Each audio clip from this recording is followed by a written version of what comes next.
Le gouvernement a organisé une rencontre à l'improviste avec le président de l'Assemblée nationale, les députés membres du bureau permanent de cette même assemblée, ainsi que les membres de la Chambre basse qui soutiennent le pouvoir en place. La loi de finances pour 2018 reflète le manque de considération du gouvernement pour l'aspect social de la vie des Malagasy, d'après le CCOC. Jour J pour la sénatoriale en Alabama aux États-Unis, une élection très attendue car elle oppose le démocrate Doug Jones et le républicain Roy Moore.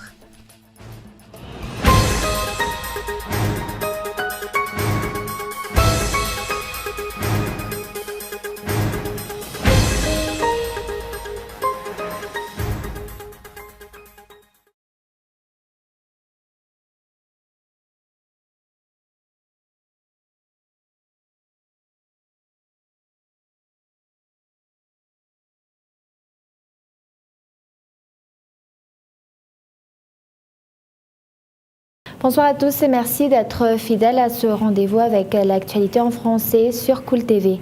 À la une, le gouvernement a organisé une rencontre à l'improviste avec le président de l'Assemblée nationale, les députés membres du bureau permanent de cette même assemblée, ainsi que les membres de la Chambre basse qui soutiennent le pouvoir en place.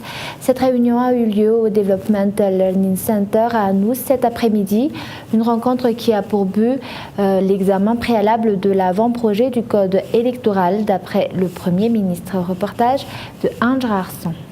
Cette rencontre, organisée aujourd'hui par le gouvernement, a été interdite d'accès aux journalistes. Selon le Premier ministre, il aurait été question de présenter à ses députés l'avant-projet du code électoral.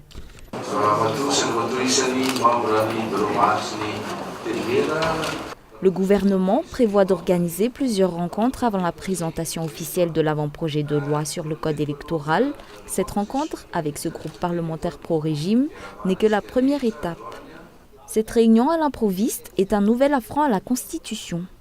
Les systèmes de communication entre le gouvernement et les parlementaires sont pourtant stipulés clairement dans l'article 101 et 102 de la loi fondamentale de Madagascar. Les observateurs sont en droit de se demander ce que cache réellement cette rencontre et pourquoi elle n'a pas été faite au palais de Tsimbazaz, vu que la seconde session parlementaire n'est pas encore clôturée. D'autre part, pourquoi ne pas avoir organisé en premier lieu une rencontre avec les politiciens et les membres de la société civile qui ont réclamé la publication de cet avant-projet de loi, au lieu de prendre à part des députés qui vont de toute manière devoir examiner ces textes. De nombreuses questions restent encore en suspens sur cette affaire.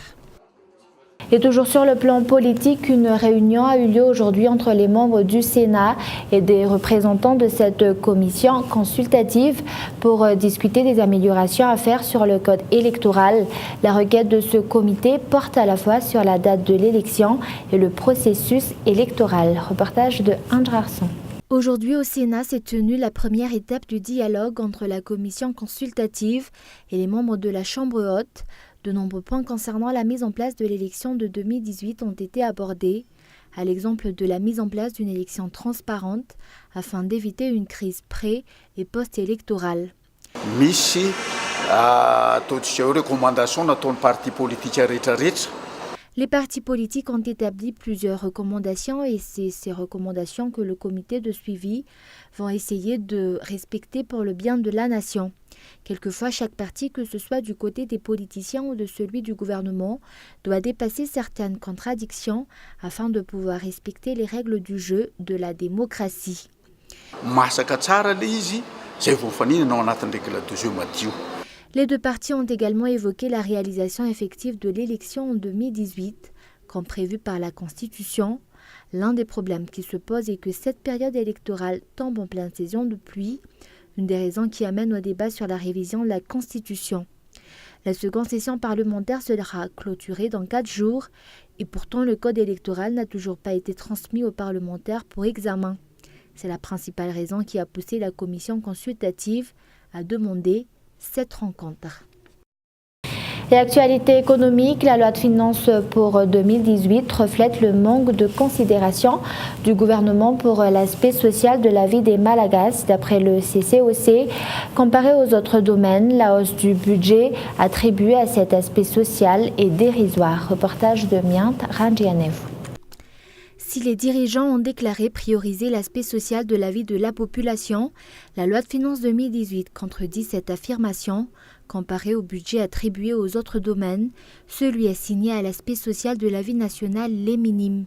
Le montant accordé pour 2018 au ministère de l'économie a augmenté de 261%, celui octroyé à la primature quant à lui a augmenté de 45%, tandis que le budget consacré à la décentralisation pour l'année prochaine ne connaît qu'une hausse de 0,28%, donc 12 millions d'arrières pour chaque commune. Pour l'éducation, la hausse du budget est de 23%. D'autre part, l'utilisation de ce budget devrait être suivie de près par la population, d'après le collectif des citoyens et des organisations citoyennes ou CCOC. L'élaboration de la loi sur la gestion des finances publiques demande du temps.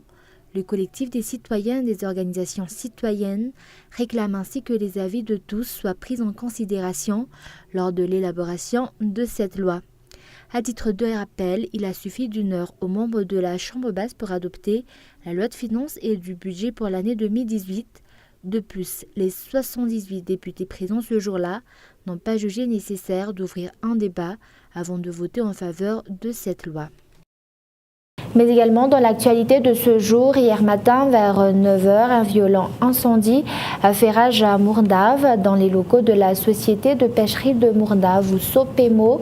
Ce sinistre a fait d'importants dégâts matériels, réduisant l'ensemble des infrastructures de l'entreprise ainsi que 120 tonnes de produits halieutiques en cendres.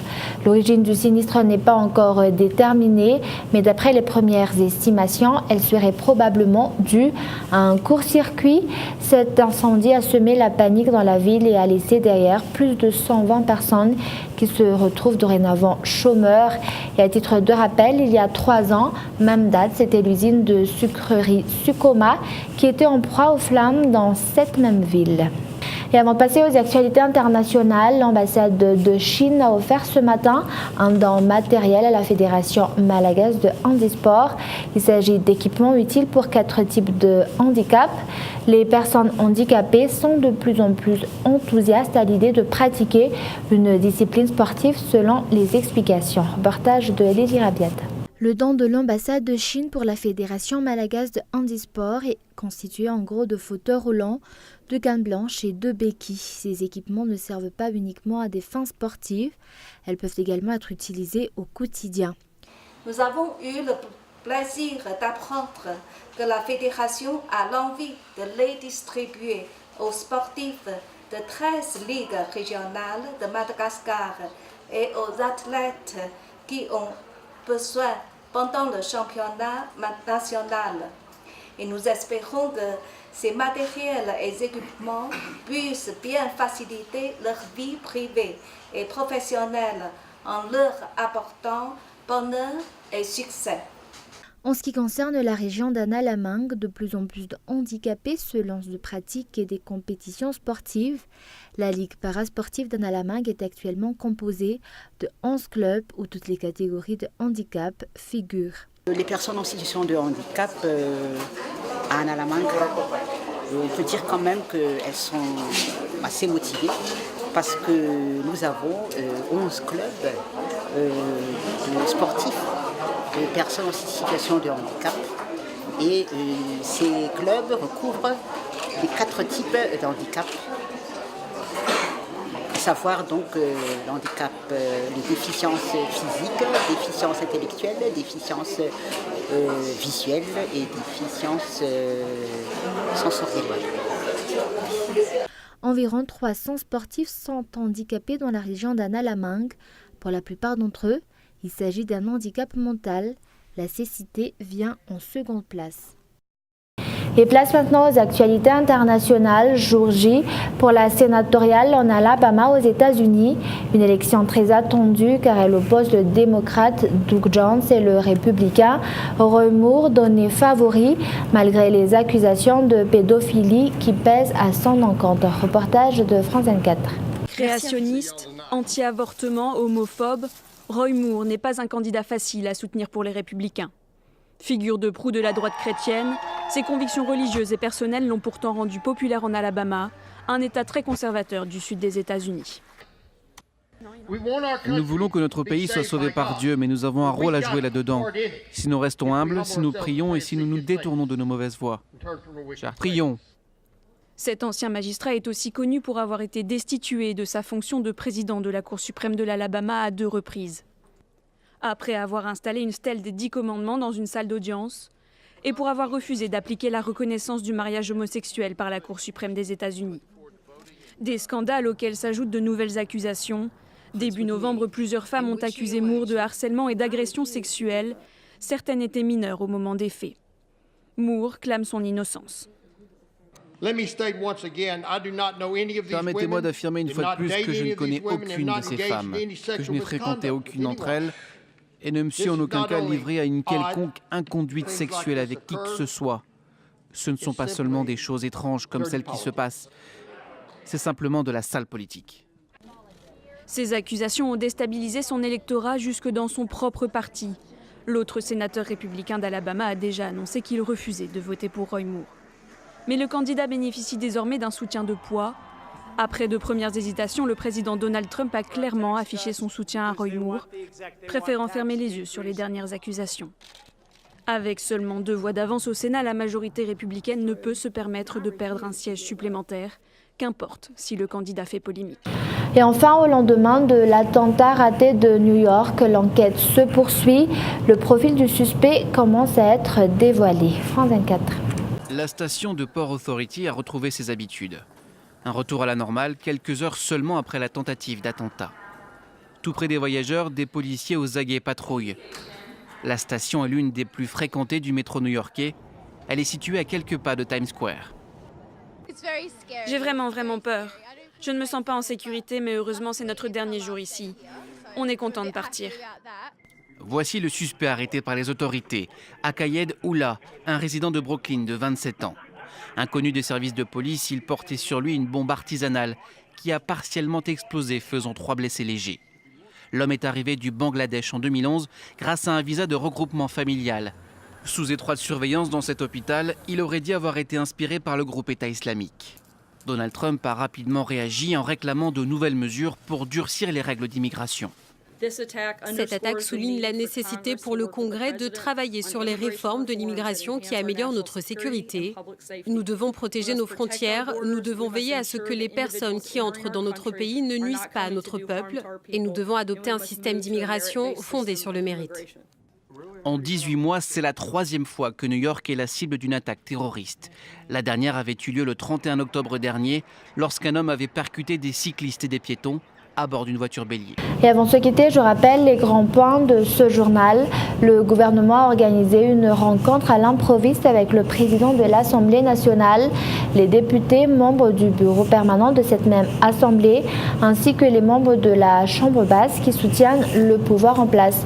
Cette réunion a eu lieu au DSC à nous cet après-midi, une rencontre qui a pour but l'examen préalable de l'avant-projet du code électoral d'après le Premier ministre.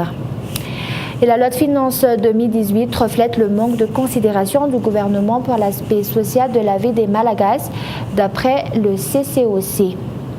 Et enfin, jour J pour la sénatoriale en Alabama aux États-Unis, une élection très attendue car elle oppose le démocrate Doug Jones et le républicain Roy Moore donné favori malgré les accusations de pédophilie qui pèsent à son encontre. Et voilà, c'est la fin de ce journal. Merci de votre fidélité. Au revoir et bonne soirée à tous.